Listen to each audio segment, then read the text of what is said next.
आप देख रहे हैं सुदर्शन न्यूज।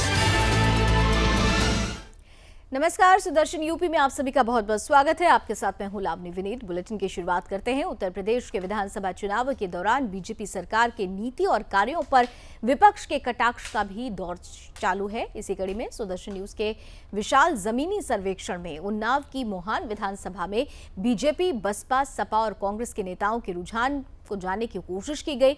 महिला सम्मान, सुरक्षा के साथ ही जनता की मूलभूत सुविधाओं पर भी चर्चा हुई।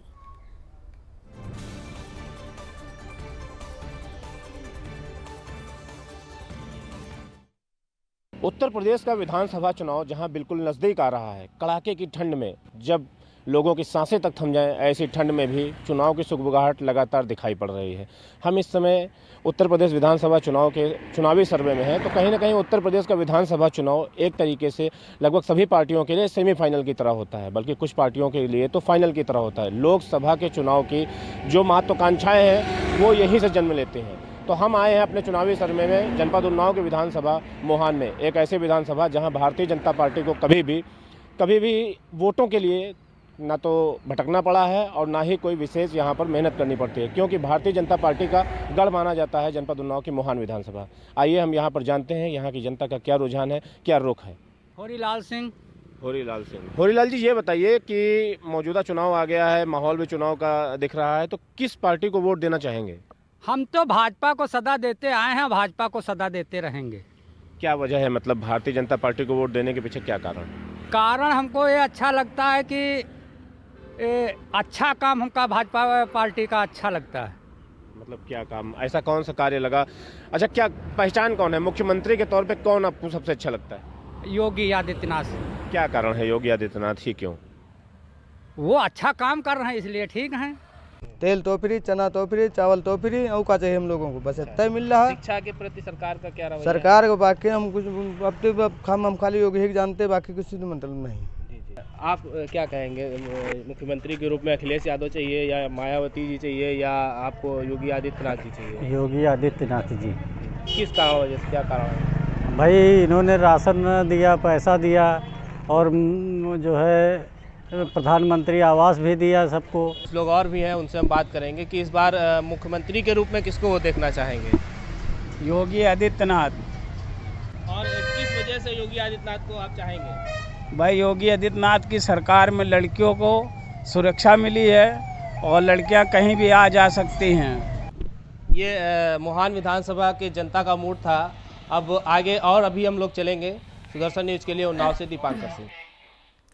उत्तर प्रदेश के उन्नाव से बीजेपी सांसद साक्षी महाराज ने असदुद्दीन ओवैसी पर बड़ा हमला बोला है। प्रधानमंत्री मोदी और सीएम योगी आदित्यनाथ पर ओवैसी के बयान को लेकर पूछे गए सवाल पर सांसद ने कहा कि ओवैसी कहां जाएंगे, ये चिंता करें। ओवैसी को ठीक करने के लिए हैदराबाद का हमारा बेटा टी राजा ही पर्याप्त है।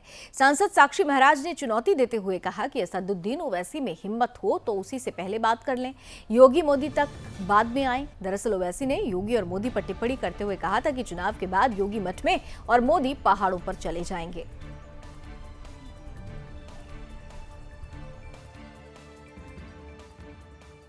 मुझे लगता है कि ओबीसी कहां जाएंगे ये चिंता करें, ये बहुत और ओबीसी को ठीक करने के लिए हमारा हैदराबाद का टी राजा हमारा बेटा ही पर्याप्त है। हिम्मत हो तो उसी से बात कर ले पहले, योगी मोदी तक तो बाद में आए। खबर यूपी के चंदौली से है, जहां गंगा नहर पर नए पुलों के निर्माण का कार्य प्रगति पर है। वहीं इन पुलों के निर्माण में जबरदस्त अनियमितताओं का मामला भी उजागर हुआ है। ग्रामीणों की शिकायत पर पहुंची सुदर्शन न्यूज की टीम ने इस बात का जायजा लिया। इस निर्माण कार्य में घटिया सामग्री, 2M दर्जे के ईंट, सीमेंट और गिट्टी का प्रयोग किया जा रहा है। ये पुल 1-2 साल भी नहीं चल सकता है। फिलहाल इसके बाद भी अधिकारी सचेत नहीं हुए और निर्माण कार्य मानक के अनुरूप नहीं हुआ तो ग्रामीण लामबंद होते हुए मुख्यालय पर धरना प्रदर्शन करने को बाध्य हो जाएंगे।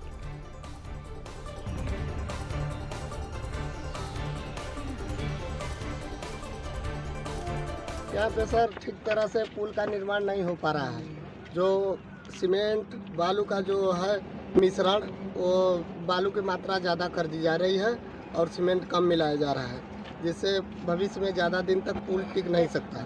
सर इसके अभी तो मीडिया से हम लोग बोल रहे हैं, उसके बाद इसका हम लोग शिकायत अधिकारी के भी पास करेंगे। सर दरअसल ये है कि ये पुल नवनिर्माण के लिए आया हुआ है और ये अर्धनिर्मित जो आधा पुल तोड़ करके और आधा पुल से बनाया जा रहा है। और जो आपने ईंट देखा वो लोग 3rd क्वालिटी कहते हैं, शायद ये 7th क्वालिटी होगा। इसमें एक बार मारने से 10 टुकड़े हो रहे हैं, तो इसमें पूरी धांधली हुई। देश में बढ़ते ओमिक्रॉन के मामलों को देखते हुए अब राजधानी लखनऊ में रात्रि कर्फ्यू लगाया गया है। ये कर्फ्यू रात के 11 बजे से सुबह 5 बजे तक रहेगा। दरअसल पहले रात्रि कर्फ्यू का जायजा लेने पहुंचे पुलिस कमिश्नरेट के तमाम अधिकारियों ने लोगों को रोककर गाइडलाइन का पालन करने को कहा ताकि इस महामारी से बचा जा सके और चौराहों पर बैरिकेडिंग लगा दी गई है। वहीं इमरजेंसी सेवाओं के लिए जा रहे लोगों को नहीं रोका जा रहा है।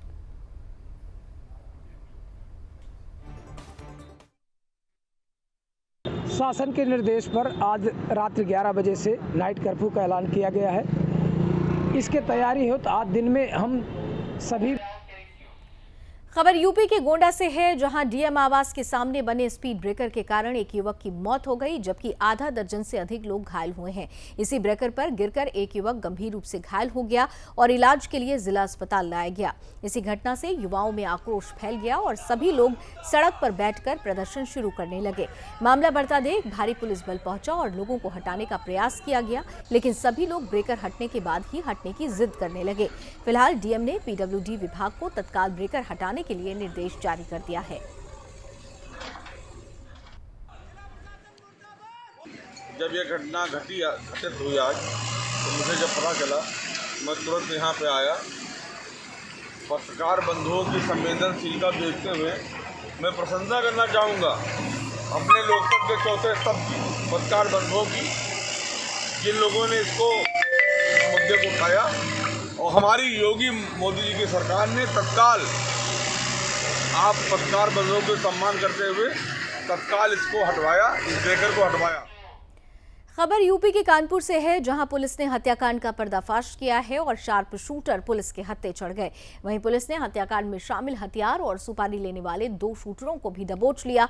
दरअसल 22 दिसंबर को बाइक सवार युवकों ने नवाबगंज के एक व्यक्ति को गोली मारकर उसकी हत्या कर दी थी और मृतक के बेटे ने 3 लोगों के खिलाफ हत्या का मुकदमा दर्ज कराया था। बीते रात को सर्विलांस टीम ने जांच की तो कई संदिग्ध नंबर मिले।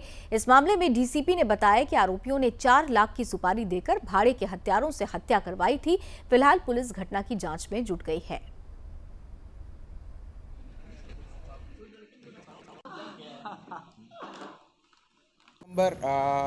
तारीख रात को राजाराम वर्मा नामक एक व्यक्ति जो पेशी से अधिवक्ता है, इनका हत्या हुआ था गंगानगर कॉलोनी में, उनके मकान के सामने, गेट के सामने। तो सर्वेलेंस के मदद से और ये जो मुखबिर की मदद से हमने ये जो 2 शूटर थे, एक शूटर था और एक इनको सहायता किया था, 2 लोग हमने पकड़ लिया है। और ये कानपुर आउटर चौबेपुर के रहने वाले हैं और इनको जो। और चलिए इसी के साथ अभी बस इतना ही, लेकिन देश और दुनिया की तमाम खबरों के लिए आप जुड़े रहिए सुदर्शन न्यूज के साथ। जय हिंद।